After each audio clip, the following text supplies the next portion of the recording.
Welcome to Communist New York. Zoran Mamdani, as Gina says here on the show, and appropriately so, Commie Mamdani, will be the next mayor of New York City. Welcome back, everybody, to American Sunrise. So New York clearly has spoken. They've elected Democrat Socialist. Okay, come on. Democrat Socialist? We know what he is. His name is Zoran Mamdani. He's going to be their mayor. And during his victory speech, he had some choice words for President Trump. Take a look. If anyone can show a nation betrayed by Donald Trump how to defeat him, it is the city that gave rise to him.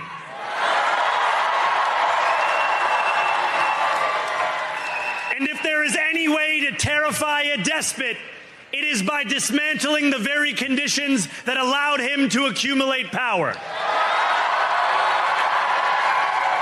This is not only how we stop Trump, it's how we stop the next one.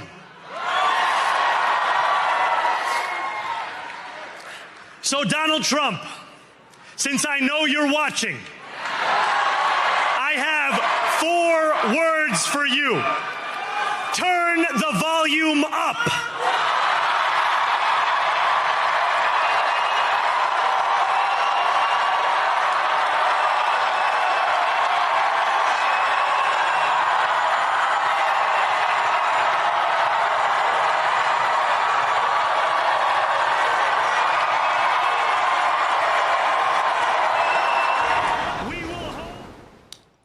We were going to get there to talk more about that, but we have President Trump speaking live to Republicans. Breakfast this morning. Take a look. Here it is, live. But I don't know about that, but I was honored that they said that. And I just want to thank everybody for being here. And a very special thanks to Vice President J.D. Vance, who's doing a terrific job. J.D., thank you.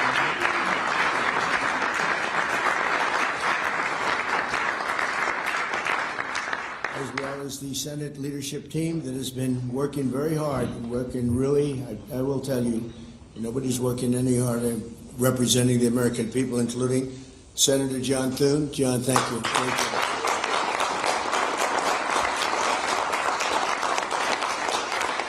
Senator John Barrasso. John, thank you very much. Senator Tom Cotton, wherever you may be. Tom, thank you. Thank you, Tom. Thank you. So Senator Shelley Moore Capito, who's been very involved. Thank you, Senator James Lankford from one of my favorite states, 77 out of 77. 77 out of 77. Reagan was 56. That was the record. We got every one of them. Thank you, James. And a fantastic friend of mine and an incredible advocate during the election a year ago, Tim Scott. Thank you, Tim. So as you know, we are in the midst of a disastrous Democrat-created government shutdown, and it is Democrat-created, but I don't think they're getting really the blame that they should. That's now officially the longest shutdown in American history. The Democrat radicals in the Senate have shown zero interest in reopening the government, and I don't think they'll act so soon. A lot of people disagree. I've been saying for the last 30 days, we've had 4 or 5 different points. Yes, sir, they're going to get it right now. We should have it done in a day. I've heard that about 4 times. I heard it after Kings. They said I was a king. And I heard it after Kings. I heard it after a couple of other moments in time. And I said, no, I don't believe so. And now I heard it's after the election. I don't believe so. I think they will. I think they're kamikaze pilots. I just got back from Japan. I talked about the kamikaze pilots. I think these guys are kamikaze. They'll take down the country if they have to. So I don't think so. Millions of Americans are going to be without SNAP benefits. And I will say about SNAP benefits, so when I was president, we had $7 billion worth, and now they have many times that, because these benefits were given to anybody that asked. And they're up to, I hear, just many times, $47 billion.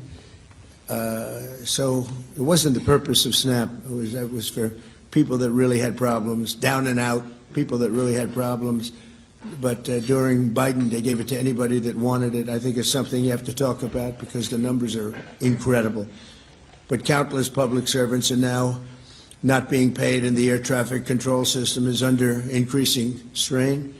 We must get the government back open soon, and really immediately. We have to get it up. We have the hottest economy we've ever had, and it's affecting the stock market now a little bit. but the stock market, as of Friday, has hit many record highs during the last 9 months, many. And it will again. This is just the beginning, because when these plants that are being built right now start opening up, we've never had anything like this. There's a boom. There's a construction boom right now, but that's going to be bigger than that. That's going to be an economic boom as soon as they open up, and it's going to be something special. We have car companies coming in. When I was in Japan, Toyota, Mr. Toyota, I said, "What's your name?" "Toyota." I said, "Oh, you're rich." I said, "How much of the company do you own?" 92.1%. I said, "I'm glad you said the one. He wants to be." I said, "You're a rich guy." And he said, "I'm investing $10 billion in the U.S." And you know who I'm talking about, right? You introduced me, Mr. Senator. You introduced me originally when you were the ambassador to Japan. He's still good. He's still strong. But he had no interest in investing in this country. Now he's investing $10 billion as of 1 week ago in building new plants. We have auto plants coming in incredibly, but we have AI and all of them. And we can't be extorted to give $1.5 trillion to people that came into the country illegally, many from prisons, many drug dealers. A lot of people came in from mental institutions. They want to give a lot of money to the people that came in illegally. We have to get them out. We can't. No country can sustain that. That's not like an attack on our country. In no country, these are not going to be productive people. These are going to be anti-productive people. And we can all have big hearts. I have a bigger heart than anybody, but we can't let that happen. It's time for Republicans to do what they have to do, and that's terminate the filibuster. It's the only way you can do it. And if you don't terminate the filibuster, you'll be in bad shape. We won't pass any legislation. There'll be no legislation passed for 3.25. We have 3.25 years, so that's a long time. But when they can't do an extension, and John, I think they've done an extension every single time they've ever been asked forever. This is the first time they haven't done an extension. Extensions are supposed to be easy, but if they won't do an extension, they won't do any bill, even a simple bill. And we should do our own bills. We should get out. We should do our own bills. We should open up. We should start tonight with the country's open. Congratulations. Then we should pass voter ID. We should pass no mail-in voting. We should pass all the things that we want to pass, make our elections secure and safe, because California is a disaster. Many of the states are disasters. But can you imagine when they vote almost unanimously against voter ID? All we want is voter ID. You go to a grocery store, you have to give ID. You go to a gas station, you give ID. But for voting, they want no voter ID. That's only for one reason, because they cheat. We would pass that in 15 minutes. If you don't get it, you'll never pass that. You'll never talk about mail-in ballots. Mail-in ballots make it automatically corrupt. If you have mail-in ballots, automatically it's correct. Even Jimmy Carter, they had the Carter Commission after he got out of office, and he had a group of very distinguished people, Democrats and Republicans, and they passed, they recommended things take place. It was a long time ago. And they said about mail-in ballots, if there is mail-in ballots, there will definitely be corruption, because, they pass through too many hands. I mean, you go in to vote, and they want your card. Even me, I went into Palm Beach. You go in to vote, they want your card, you're this, you're that. They say, "I'm sorry to do this, sir, but I have to look at your identification." I said, "That's all right. I love that." But, you're really not going to get away with much. It was very, very professional, very good, and the way it's supposed to be. But these people don't want that. They have legislation in California where it's illegal to ask somebody for voter ID. If you ask somebody for voter ID, if you're an official and you say, "I'd like to see your voter ID," they can arrest you, okay? They can arrest you because they want to cheat, and they get away with it, and the Republicans let them get away with it, and we won't do that if we have the filibuster. So we're going to talk about that a little bit, and we're going to see if we can sway, because I know we have a lot of, not a lot, I'd say half feel this way, maybe a little bit less than half, and it's time to have a really good talk. If I thought that they weren't going to pass the filibuster, I wouldn't even bring it up. They're going to pass it within the first hour. If they take power, and it's more likely that they take power if we don't do it, because we're not going to be passing any legislation. They're not going to approve anything. We're going to go 3.25 years. There won't be one bill that we're going to pass. Because the easiest thing to pass is exactly right now what they won't pass. And they'll do that, and they'll wreak havoc. But let's assume they get it. They're doing it anyway, so it wouldn't matter. They're doing it anyway. And, you know, I have a case where I have great U.S. attorneys that can't be approved because of the blue slips. The blue slips, I think you should terminate blue slips, too. It's a mental termination because it's really a custom. But if you have a Democrat senator or two is bad, but it doesn't make any difference. If you have one senator writes a negative letter on some great U.S. attorney, we had it in Manhattan, Southern District. Jay Clayton, one of the most respected lawyers in the whole country, by far, one of the most respected, and couldn't get approved. The courts approved him. The courts couldn't believe it. They did it like instantly. He went to the best schools, got the best marks, top of his class. Everything was perfect. I mean, he was led the perfect life. Went to Sullivan and Cromwell. Almost immediately became the head of Sullivan and Cromwell. You know, the most prestigious law firm, I would say, in the country, just about. Whether it's Sullivan or two or three I could name, but Sullivan, I would say, really, maybe number one. He was the head of Sullivan and Cromwell for like 20 years. He went to the SEC, was flawless. He did it for me. He was the SEC chairman. He was flawless. Then he went to Apollo, where he was the chairman of Apollo, and was flawless. Everything went good. The stock went through the roof and everything. I asked him to go to the Southern District, and he said, "I'll do what you'd like to do, sir." He's a very high-quality person. But he couldn't get approval from Schumer. Schumer didn't approve him. The best student, the best schools, everything. He's like flawless. And the courts actually said, "You're not approving Jay Clayton," right, Lindsey? You heard this. The courts actually interceded, and they approved him. But that's an unusual guy. We have other people that are really good, but people don't know how good. Top students, top colleges, and they're U.S. attorneys, and they won't be approved. They're not going to be approved. We have one in Los Angeles who's phenomenal. No, the senators, the Democrats are, you know, again, they're kamikazes. The Democrats are not going to approve them. Blue slips are a disaster. So the only people I can get approved are Democrats. I was told that by the Democrats. We'll only approve Democrats. I said, really, is that right? Not going to work that way. Not going to work that way with me. But the blue slips are a total disaster. I have 10 people right now that are doing a phenomenal job, and they will be out of office pretty soon. They've got another 2-3 weeks, a couple of them, and then they're going to have to leave. And it's actually a blight on their record because, you know, nobody knows why they left, but it looks like they served 8 weeks and then they had to leave. But they're not going to get the approval because the Democrat, radical left lunatic senators are saying you can't. We're not going to approve you. And if we're not going to approve you, I had actually one Republican who got 2 great letters, but it turned out that he was a rhino, but that was a nice term for him. Now, he got 2 letters of approval, and when I said 2 Democrats approved him, I had to fire him because I figured if 2 Democrats approved him, they wrote the most beautiful letters. I found out, man, this is strange. And he was no good. I fired him. He was really not much of a Republican. The recommendation of that one wasn't such a good recommendation. Someday I'll tell you who recommended him, but it wasn't exactly the best. But when I saw when I saw the 2 senators from Virginia gave him glowing marks, Tim, I said, let me see this. I read the most beautiful letters I've ever seen. I said, I called him up. I said, sorry, you're fired. Get the hell out of here. And but it's a horrible thing. Blue slips is a horrible thing because I have the right to pick judges and I have the right to pick U.S. attorneys, and this takes away the right from me. And I think we're going to go to court on it, and you know we'll see what happens in court.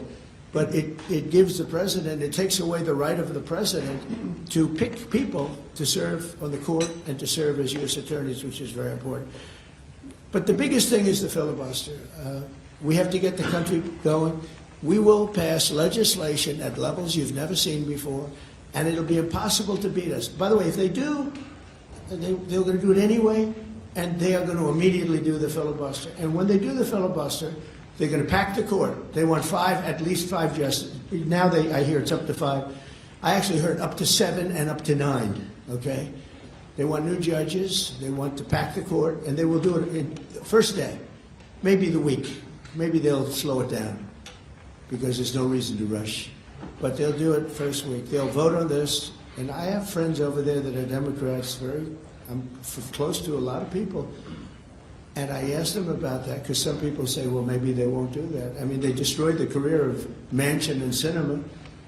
And they got them out. They were the only objectors. Nobody else is going to object. They're going to do it the first day. They're going to pack the court. They're going to make D.C. a state, and they're going to make Puerto Rico a state. So now they pick up 2 states. They pick up 4 senators, okay? You think you have problems? They're going to do all of the things. They're going to pick up electoral votes. It's going to be a very, very bad situation. And it's done. It's done. As soon as they attain power. Now, if we do what I'm saying, they'll most likely never attain power, because we will have passed every single thing that you can imagine that it's good and all good for the country. And there'll be no reason to. If we don't do that, people will say they're not doing much and they're in power. So the good news is we did the great, big, beautiful bill, and it's the greatest thing we could have done. And the smartest thing with John and our Speaker of the House, who's so good, Mike Johnson, we did all in one bill. If we didn't, John, it would be a problem, because we would have gotten a small piece passed. A lot of people wanted to do that. A lot of people in the room wanted to do that. They went along with me and John and everybody, and we got this thing passed. Honestly, it's 4 years worth of goodies.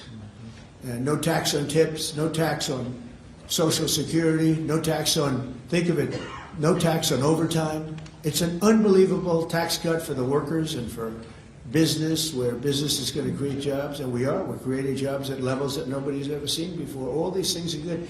We have to be able to get the word out. If we don't get the word out, we're making a very big mistake. So I have this long, beautiful, and very boring speech. I won't bother reading it, but because we can just start talking. And I think it's very important. We have to get the country open, and the way we're going to do it this afternoon is to terminate the filibuster. And it's possible you're not going to do that, and I'm going to go by your wishes. You're very smart people.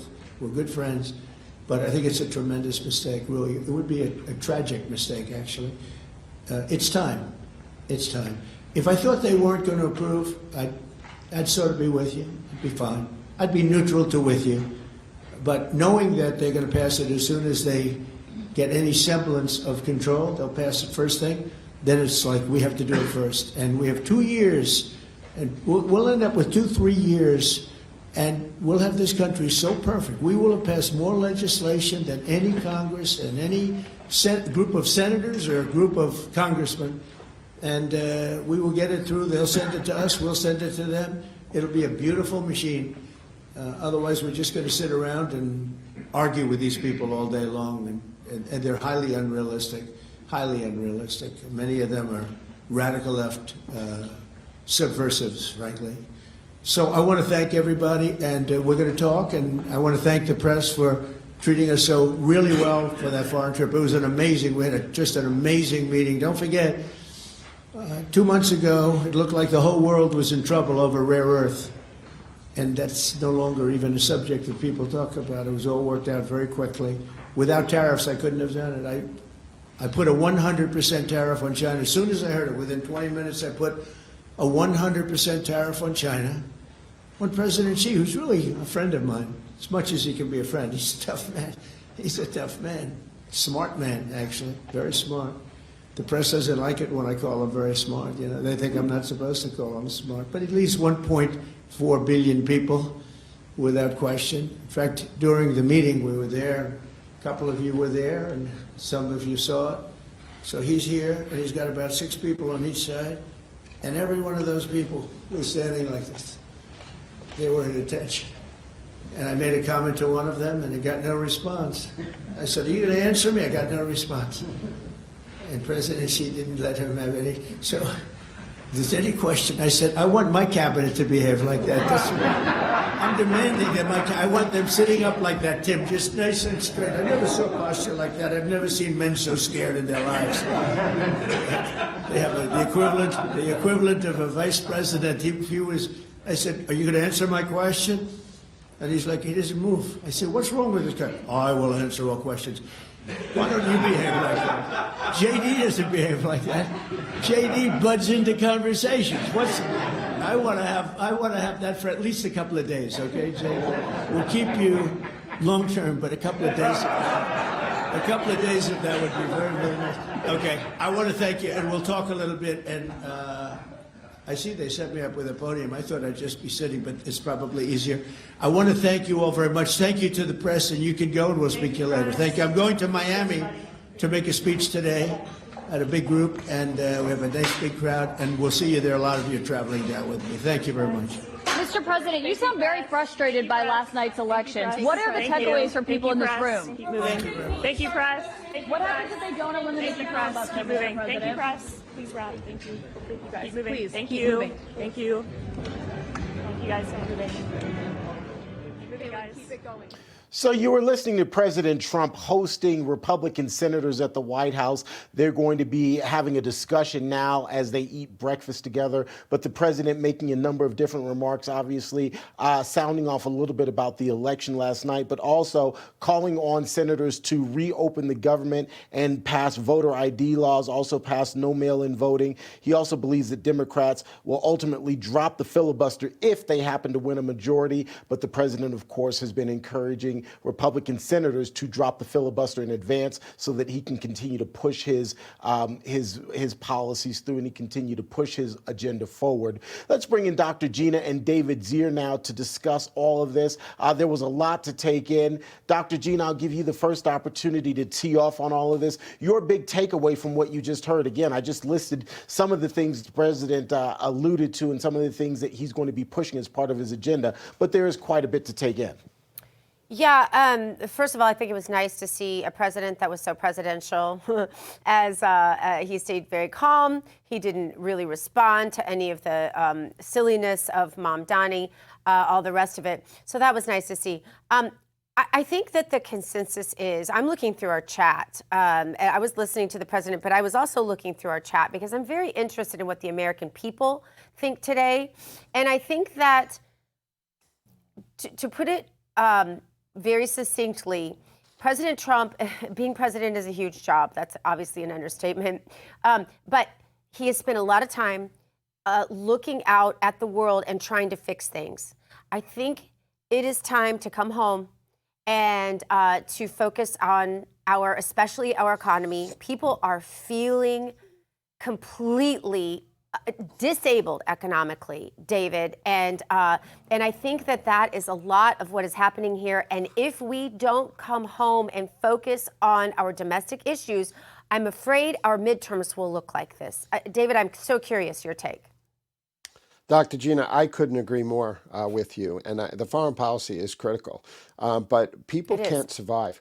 And that's what this Democratic Socialist of America thing, they're exploiting the people who are having these struggles that are leftover problems from the Biden administration and COVID policy and supply chain, and things are expensive. Lettuce is still $3 a head in the supermarket. Now, some things have come down, and I think the interest rates will be down even further in the spring. You might be able to get a 30-year fixed rate at, 5.5%, 5.25%. It's still very high. And Trump's economic agenda has not kicked in yet. And all these manufacturing commitments and the Hyundai steel plant and all this stuff is awesome, but it's going to take time. And Powell's not moving fast enough. We need another 100 basis point drop. I'm in construction. We're feeling the pinch. There's a temporary spike in construction costs from tariffs, lumber, other things. I know that's going to be resolved, but people can't wait. And that's exactly what Mamdani took advantage of yesterday in New York City. David, I'm curious what you see President Trump being able to do more immediately. Obviously, he's definitely been able to ramp up investment, particularly manufacturing investment and otherwise in the United States, which will set the platform in terms of policy-wise for a resurgence, if you will, of the U.S. economy. But more immediately, what would you like to see the president do then? Well, oil's already down at $60 a barrel. He's got to put pressure to lower gas prices even further. Thank God I paid $2.50 a gallon in South Carolina a couple of weeks ago. So, things are happening. But, these kids are coming out of college with a 6% unemployment rate. The American dream is fleeting, and these people are being told, by these Democratic Socialists that it's Trump's fault, it's supply side or economics, it's all this stuff, but it's not. It's the policies of the progressive leftist high tax inner cities and states that have caused these problems. And I think he should really focus on this. Maybe he needs to do an economic summit and at the White House and bring young people in and hear their concerns. That's a great idea. People they're driving Ubers on the side, they're working 2 and 3 jobs, and all our time across the country following the Trump campaign, everybody was working 2 and 3 jobs. And it's very, very difficult today.